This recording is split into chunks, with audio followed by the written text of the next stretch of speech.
Hey guys, कैसे हो YouTube family. आप लोग कैसे हो? मैं बहुत अच्छी हूँ। और मैं पता है कुछ दिन से ना मैं सोची आप लोग बताऊँ, और मैं ये क्रीम यूज कर रही हूँ तो मेरे सारे दाग मिट गए।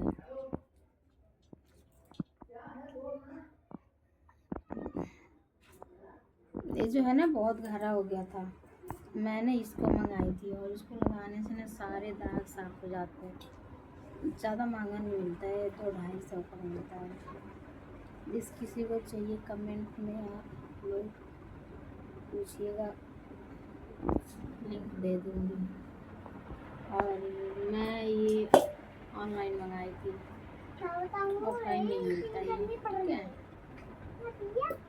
एक और लगाती हूँ तो वो बहुत अच्छी है, लेकिन पहले अगर इस किसी को चाहिए पहले इसको आप यूज करिएगा, फिर मैं आपको दूसरा दूँगी, ठीक है। Okay, bye bye.